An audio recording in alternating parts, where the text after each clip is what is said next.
buenas tardes. Tiempo ya de analizar la actualidad, tiempo de entrevistas aquí en Canarias al Día, Mírame Televisión, como saben, ya emitiendo para las 8 islas. Y hoy, eso sí, centrando nuestro punto de mira en el sur de Tenerife, en el municipio tinerfeño de Guía de Isora. Para hablar de la actualidad de Guía de Isora, hoy nos acompaña su alcaldesa, que además es secretaria de organización del Partido Socialista en Tenerife, lo cual nos va a ayudar a entender algunos de los conflictos abiertos que tienen algunos municipios como Tacoronte o Arona, el Partido Socialista en estos momentos. Josefa Mesa, muy buenas tardes. Hola, muy buenas tardes. Gracias por acompañarnos. Nada, encantada de estar aquí. Además, decía alcaldesa de Guía de Isora, un ayuntamiento que además acaba recientemente de aprobar su presupuesto para el actual ejercicio, para el año 2021, un presupuesto de unos 22,4 millones de euros, que cae un 11% con respecto al año anterior, pero que ustedes consideran que son unas cuentas prudentes que refuerzan lo social y el empleo. ¿Está satisfecha con estos presupuestos? Bueno, efectivamente, satisfecho nunca se puede estar cuando el presupuesto se reduce, ¿no? Pero sí se está satisfecho en la medida en que le da prioridad a temas clave como son el bienestar social y también como es el tema del empleo. Creo, como bien hemos dicho, ¿no? Hemos sido prudentes, también rigurosos y sobre todo atendiendo a esas necesidades que vemos en el municipio, sobre todo con esta situación de pandemia que nos ha afectado muchísimo a todos, que sigue siendo un tema muy doloroso para muchas familias y que hay que estar a su lado y sobre todo ayudando en conseguir programas y proyectos para mejorar su bienestar, para ser atendido y sobre todo también pues con esas tasas de desempleo que tenemos en los municipios turísticos en general, pues que hemos caído con mayores tasas que en otros municipios, pues también atendiendo y buscando sobre todo proyectos de empleo con el Gobierno de Canarias, con el Cabildo Insular, que nos permita pues ir también paliando, ¿no?, esa situación social y económica que tienen muchas familias. Leía que han caído los ingresos en algo más de 2,6 millones de euros en el municipio. Claro, con esa caída de ingresos, ¿cómo se pueden reforzar esas políticas sociales, como usted ha dicho en su respuesta? ¿Cómo lo van a hacer? Bueno, pues la verdad es que hemos hecho, yo creo que, una distribución lo más equitativa posible, sin olvidarnos de otras políticas que queremos generar en el municipio.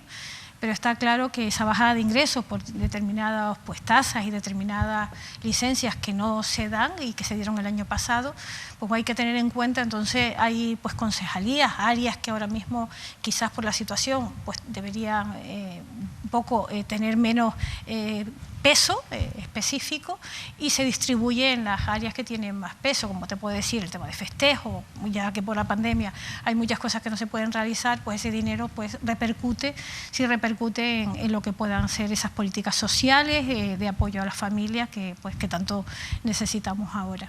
Quería aprovechar porque en el presupuesto del ejercicio del año pasado, del 2020, que aprobaron además justo unos días antes de que llegara el confinamiento, el estado de alarma y demás, llamó la atención y fue criticado por la oposición la subida de sueldos del grupo de gobierno. Se hablaba de una subida de sueldos, que hemos podido comprobar, de un 33%, que llevan un poco el gasto a los 593.000 euros del grupo de gobierno, y también un aumento en un 44% del gasto en personal eventual, hasta unos 162.000 euros. Claro, yo quería aprovechar ya que está aquí a preguntarle por qué se subieron los sueldos en aquel momento. Es verdad que todavía no había llegado el momento duro de la pandemia, que fue ese confinamiento, pero sí quería saber sobre todo por qué no han aprovechado ahora el presupuesto de este año para bajárselos, teniendo en cuenta todos los efectos económicos de esta pandemia. Los sueldos se estipulan en el inicio justo del mandato, ¿no? Los sueldos que se estipularon en su momento, siempre cumpliendo con la ley, y en ningún momento hemos sido estrictos y rigurosos respecto a los sueldos muy básicos, muy normales dentro de lo que pueda ser una política que nosotros siempre orientamos a identificarnos como hacedores de políticas sociales, y en ningún momento, sí hemos distribuido incluso parte de nuestro salario en apoyo a los servicios sociales, pero en ningún momento hemos subido los sueldos respecto al que se estipuló en su momento inicial del mandato. Ni lo pretendemos, porque además creo que hay que ser bastante serios en la política que se realiza en un municipio, sobre todo con una situación de crisis como esta.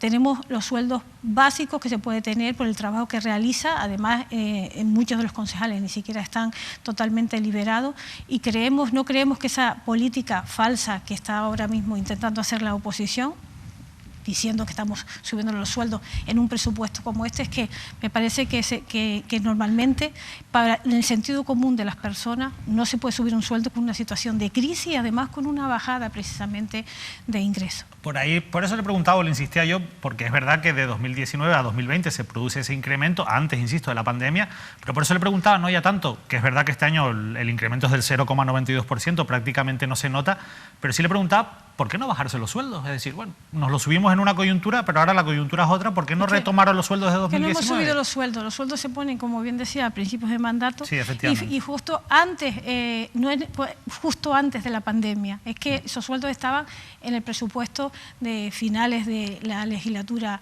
justo con el comienzo de la legislatura. Me parece demagógico siempre utilizar el tema de los sueldos para hacer diríamos una política en contra del grupo de gobierno. Son sueldos que se estipulan, como bien dicho, al inicio de un mandato y que no se tocan a lo largo de las legislaturas en ningún momento, y menos una situación como de crisis, una situación social como la que tenemos actualmente. Por lo tanto, es cierto, y mienten rotundamente, igual que dicen que hemos bajado la cantidad que se invierte para empleo. No es cierto que no se invierta para empleo, porque sube la cantidad en el presupuesto de inversión para empleo, y a lo largo del año también vamos recibiendo subvenciones que hacen una aportación mayor al presupuesto. Lo que le decimos a la oposición, precisamente, primero es que mire las cuentas, segundo, que las analicen de manera correcta, y tercero, que el presupuesto normalmente es cuando finaliza el presupuesto del año, con el presupuesto ya finalizado, es cuando se ven las partidas cómo aumentan, decrecen, y en ese caso es el trabajo que se acumula a lo largo del año. Hablando de empleo, alcaldesa, porque efectivamente la coyuntura ha generado un impacto sobre todo en aquellos municipios, económico muy grande, en aquellos municipios que dependen más del turismo. Es verdad que Guía de Isora no deja de ser un municipio turístico con instalaciones hoteleras en su municipio y con muchas personas que residen allí, que además trabajan en municipios, en el sector turístico, en municipios vecinos como pueden ser Adeje o Arona. Esto ha llevado la tasa de paro del municipio a un 28,36% según los datos del mes de febrero, que es el peor dato del mes de febrero que se recuerda. Bueno, nosotros hemos llegado hasta 2006 y la verdad es que nunca había habido un dato tan alto de porcentaje de paro. Teniendo en cuenta las competencias que tienen los ayuntamientos, que son limitadas en cuanto a creación de empleo, ¿qué expectativas reales tienen estas personas que están ahora mismo sin trabajo en el municipio de Guía de Isora? ¿Qué les puede decir su alcaldesa? Precisamente lo acabas de decir, ¿no? No teniendo competencia es lo primero que nosotros hemos priorizado dentro, como bien decía, dentro del presupuesto, ¿no? El hecho de ir creando proyectos de empleo. Ciertamente tenemos que ir de la mano de otras instituciones, como es el Gobierno de Canarias, como en este caso el Cabildo, que también desde el año pasado ha estado colaborando con los ayuntamientos con determinados proyectos de empleo. Durante todo este tiempo hemos estado siendo imaginativos y creando proyectos precisamente para ir presentando en las diferentes convocatorias que se hacen desde las diferentes instituciones que realmente son las que tienen competencia. Y aportamos cada vez más dinero. De hecho, el año pasado tuvimos alrededor de 801 millones de euros para las aportaciones que hemos hecho dentro de los proyectos de empleo. E intentamos, justo con el remanente, que es una de las flexibilidades que nos ha dejado el Gobierno de la Nación, también seguir aportando mucho más dinero, porque lo que queremos es que esa bolsa de desempleados, pues cada vez entiendo y queremos que tiene que ir disminuyendo. Primero con la recuperación económica que todos deseamos que sea cuanto antes, y segundo pues con todos los proyectos o todas las posibilidades que nos van ofreciendo las diferentes subvenciones y los diferentes proyectos que vayan sacando Gobierno o Cabildo, como bien decía. Y en esta situación de caída de ingresos se produce pues una reivindicación del sector hotelero, que considera o le ha pedido a los municipios que dejen de cobrarles algunos de los servicios que según ellos pues no están recibiendo, como por ejemplo pues las tasas de basura, o incluso han ido más allá y han pedido quedar exentos del pago del IBI. Ante estas reivindicaciones, en el caso de Guía de Isora, ¿cuál es la posición del ayuntamiento? Bueno, hemos tenido reuniones con diferentes asociaciones que nos han visitado, a todos los ayuntamientos en general, pidiendo pues bonificaciones, que en este caso con el tema del confinamiento se ha hecho desde el ayuntamiento de Guía de Isora. Se ha bonificado la basura, se han bonificado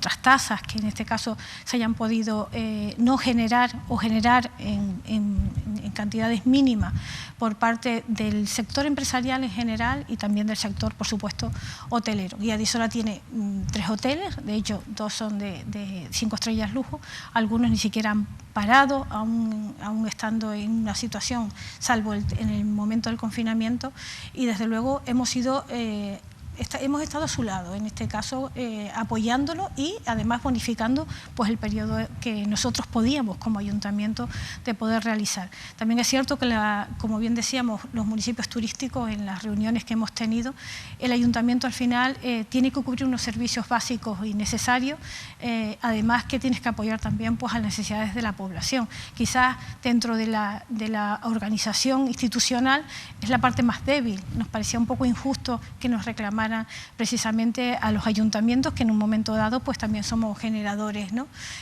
Pues de economía. Pero también es cierto que, por ejemplo, Guía de Isora tiene la tasa de IBI, la mínima que se puede cobrar. Es decir, nosotros hemos sido siempre prudentes, hemos sido un municipio que los impuestos se han mantenido a lo largo de muchos años sin tocar, hemos seguido sin tocarlo, a pesar de esta situación incluso pues, de crisis, que en algún momento puedas modificar tasas, las hemos mantenido, y con esa prudencia, pues bueno, hemos seguido trabajando, pero desde luego entendíamos algunas de sus reivindicaciones, pero también entendemos que quizás las ayudas o las posibles reivindicaciones deberían ser más a otras instituciones que a los propios ayuntamientos, que muchas veces somos los que pues también paliamos en ese caso, pues, contenemos precisamente la situación social que se genera en los diferentes municipios. Y hablando de contener algunas situaciones que se van generando, me gustaría compartir con usted un titular que publicaba el periódico El Día recientemente. La llegada masiva de autocaravanas satura los aparcamientos públicos de Guía de Isora. La alcaldesa Josefa Mesa pone en marcha una campaña para informar de los lugares permitidos para el estacionamiento de estos vehículos. Esto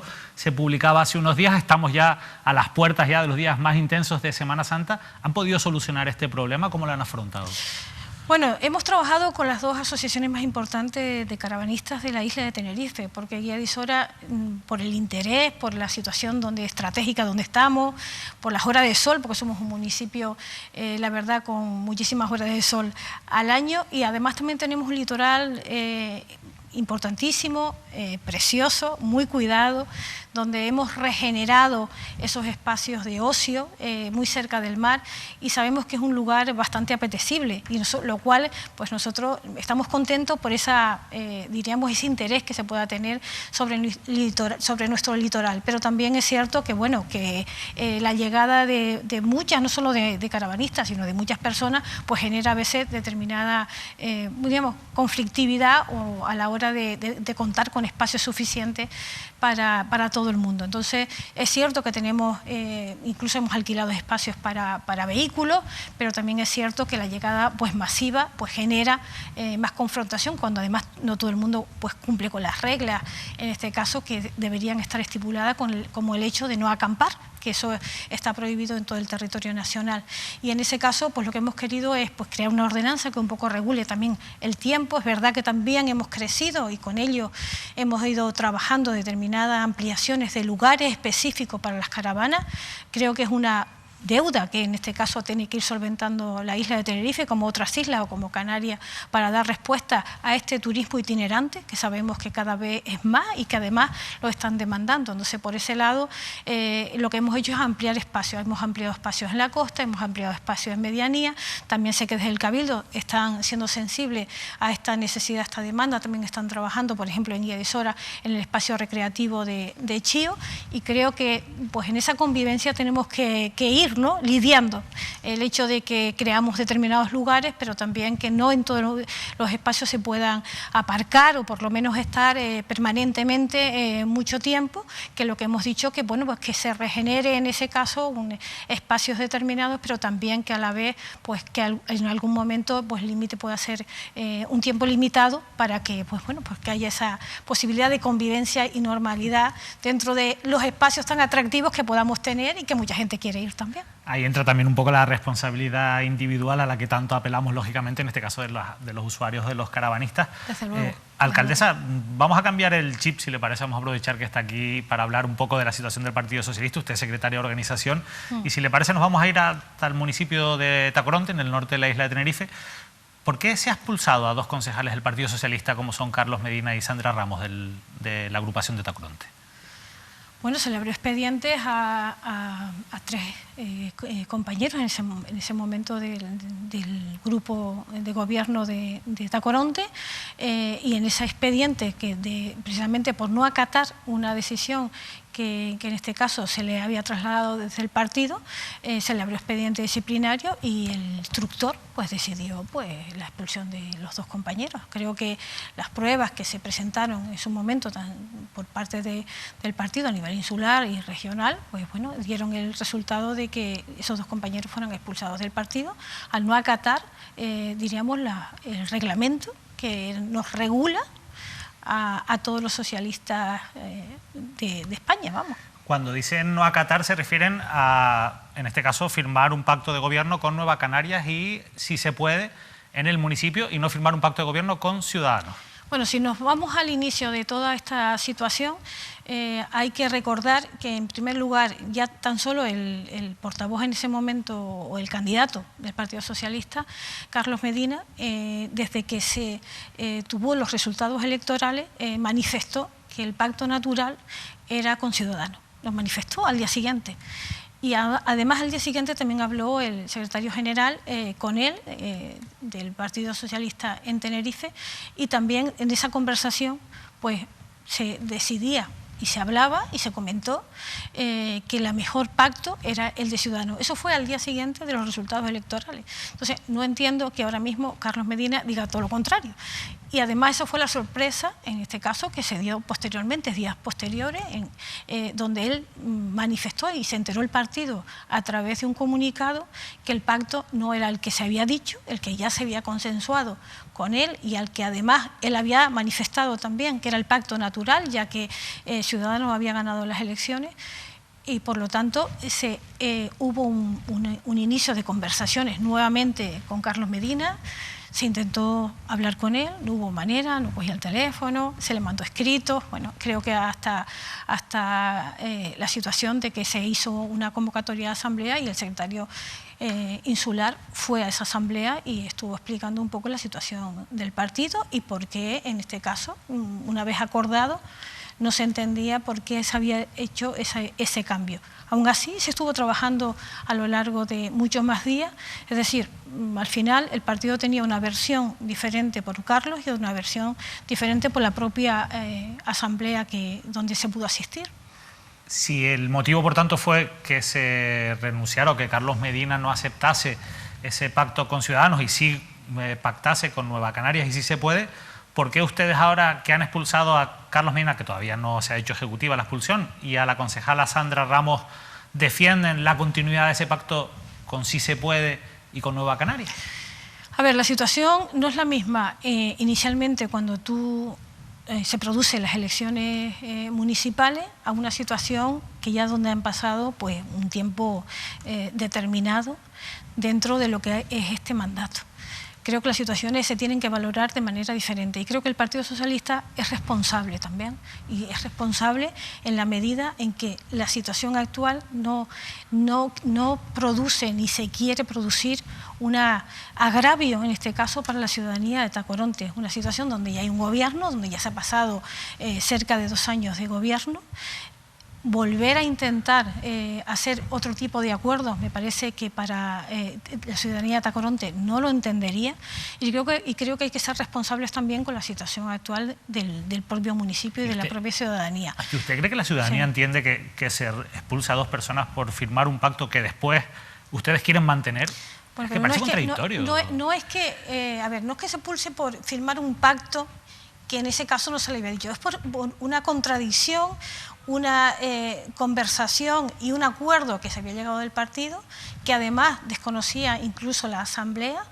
En este caso, además, él tenía que tener, diríamos, la autorización de la propia asamblea de Tacoronte, que no tenía en ese momento. Es decir, son faltas reiterativas y graves que se explican y que además se pone sobre la mesa y además se justifican, que han llevado a que se encadene una serie de incongruencias, una serie de faltas, como bien digo, leves y graves, cara al partido y cara a los órganos del partido, en este caso, y al reglamento del partido. No es una cuestión que sencillamente sea porque haya pactado con Nueva Canarias y sí se puede. Al contrario, yo creo que ha sido determinadas situaciones que se dieron en la propia agrupación que no son acordes con lo que ahora mismo relata Carlos Medina, porque no fueron así, ni se vivieron así, ni realmente hay documentación que acredita que no fue así. Bueno, por eso nosotros queríamos escuchar también la versión oficial del Partido Socialista, pero ¿cómo casa también la expulsión de Carlos Medina y de Sandra Ramos con el hecho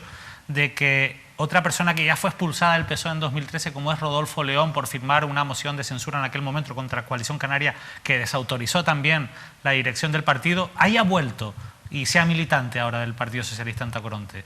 A ver, que yo tenga entendido, Rodolfo entró en la agrupación desde el mes de julio.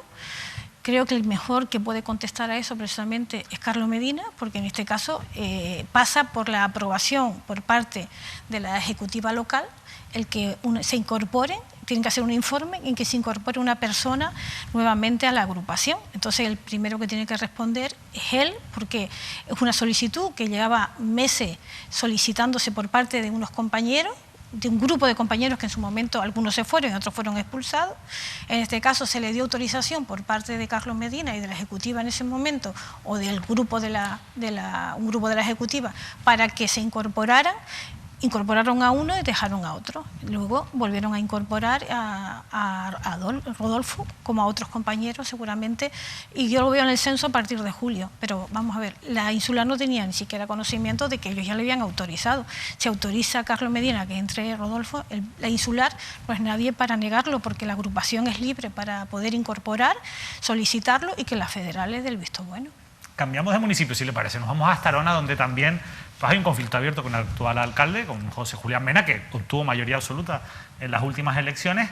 Y la verdad es que nosotros hemos repasado un poco todos los expedientes abiertos, tanto la instrucción que se hizo aquí como la que después, lógicamente, se hizo por parte de Federal, y la última resolución que al final resuelve las alegaciones presentadas por el propio José Julián Mena. Y hemos apreciado que de los motivos iniciales que ustedes exponen en la resolución inicial, bueno, pues poco a poco se van matizando y sobre todo se van encajando mejor dentro de lo que es la normativa interna y orgánica del Partido Socialista para poder justificarlo, insisto, con esa normativa. Y al final, en resumen, la última resolución lo que viene a decir, se plantea la expulsión de José Julián Mena por una desobediencia a las órdenes del partido, por una indisciplina con las órdenes del partido. ¿Podría explicarnos mejor usted en concreto por qué se expulsa al alcalde de Arona? Bueno, volvemos a lo mismo.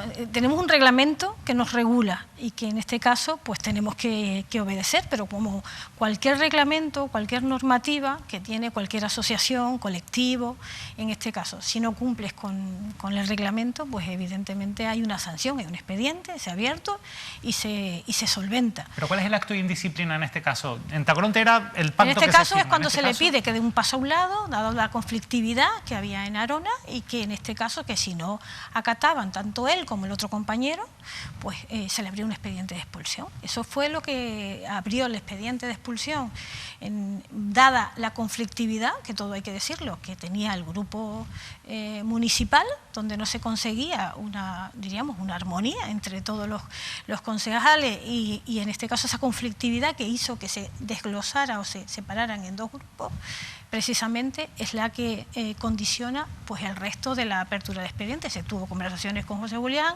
pues en este caso, dado que eran las dos personas que quizá estaban en mayor conflicto, se pidió que ambos pues se retiraran y dejaran paso pues a la conciliación de un nuevo grupo o del grupo, o conformar el grupo de otra manera. Claro, pero eso, así explicado, parece como que se pone en el mismo nivel a un concejal que va en una lista electoral con el candidato de esa lista electoral que obtiene la mayoría absoluta. ¿A usted le parece coherente que, llegado a ese punto de ese conflicto interno en el que el alcalde hace algo que han hecho otros alcaldes en otros lugares, que es destituir a su concejal de urbanismo, que es verdad que en este caso recibe el apoyo de otra serie de concejales del Partido Socialista, pero lo que hace la dirección del partido es cortar por lo sano. ¿Por qué no defendieron ustedes la posición del alcalde, que era el que había conseguido la mayoría absoluta? ¿Por qué no le creyeron cuando además destituye al concejal por unas supuestas irregularidades que, por cierto, está investigando de oficio la Fiscalía? Bueno, no es que no se le crea en este caso. Yo creo que por parte del partido a nivel insular y a nivel regional, que todos entendemos también que el municipio de Arona tiene más de 20.000 habitantes y por lo tanto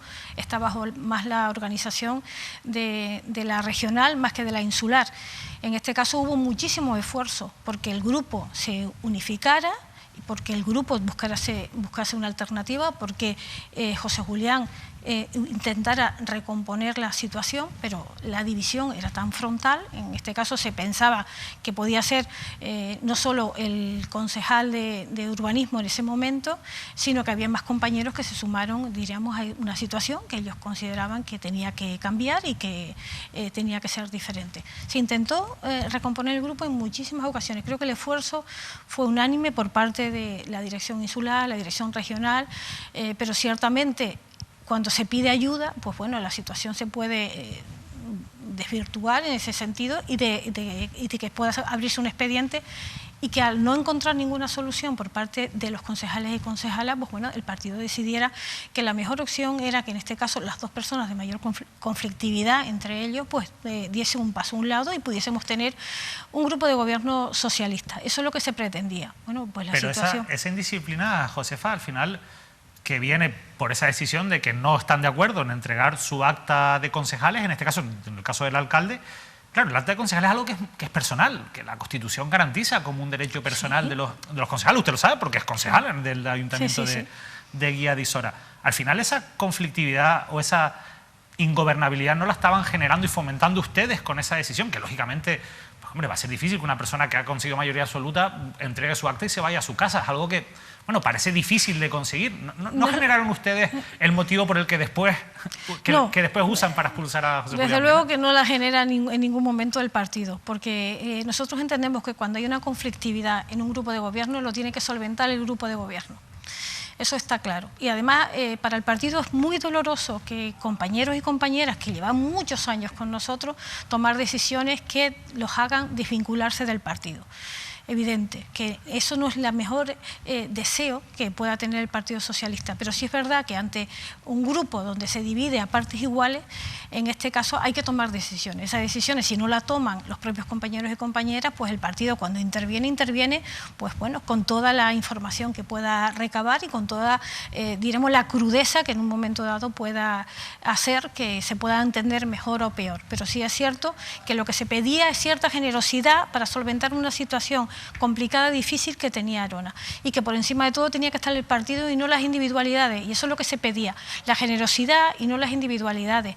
No es la primera vez que un alcalde socialista o alcaldesa ha tenido que dejar paso para que continúe gobernando el Partido Socialista y que en este caso se pueda seguir teniendo las políticas socialistas, y eso es lo que nosotros hubiéramos deseado, ese poco de generosidad que no hubieran llevado a este estado actual del municipio de Arona, porque volvemos a decir, quien sufre es la ciudadanía. Josefa, una última cuestión brevemente, porque la realidad es que este asunto está judicializado. De momento el juzgado ha aceptado las medidas cautelares que ha solicitado José Julián Mena, ha dejado en suspenso esa expulsión, pero todavía se tiene que pronunciar sobre el fondo. Es verdad que eso sí, bueno, pues ya hemos visto algunos pronunciamientos de la propia Fiscalía que pidió, en ese momento aceptó las medidas cautelares, y de la propia jueza que instruye, que bueno, un poco han dicho que hay motivos para por lo menos cuestionar esa decisión del Partido Socialista. Veremos cómo acaba esa cuestión judicial, pero claro, ante la posibilidad, que es real, de que al final le puedan dar la razón los tribunales a José Julián Mena, ¿qué va a hacer el Partido Socialista en esa situación, si se produce?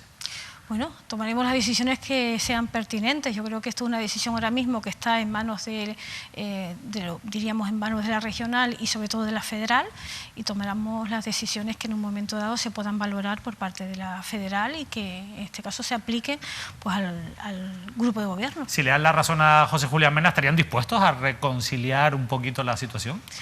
¿O es complicado? Es muy complicado. Yo creo que la situación se ha ido con el tiempo siendo cada vez mucho más grave y menos posibilidades de reconciliación entre el grupo de gobierno. Ojalá.